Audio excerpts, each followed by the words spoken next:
Hey guys, what's up? iTishFan23. I just came back from the Apple Store and I have an unboxing to do. So here we go. Alright.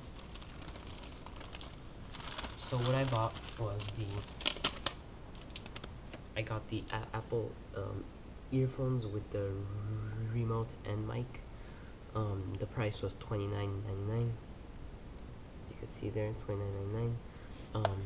Here's the receipt. Tax was about 9.75%, so the total I paid was $31.83. Anyway, yeah, so that's that. Let me get into this.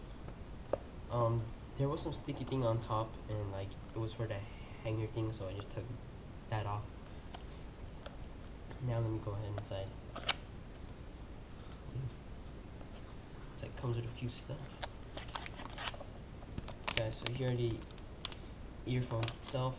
Comes with some booklets.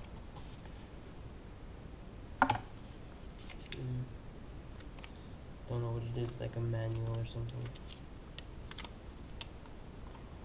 There's more.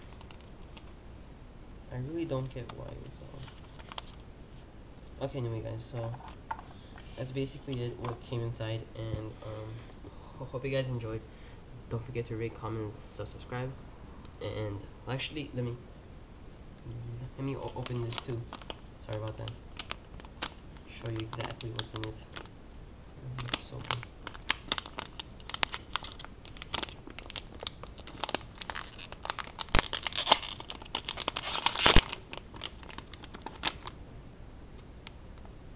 There you go. Oh, here it is, guys. As you can see, the remote and mic, earphones. It's all that. So anyway guys, yeah, thanks for watching. Don't forget to rate, comment, and subscribe, and I'll see you guys on the next one. Peace.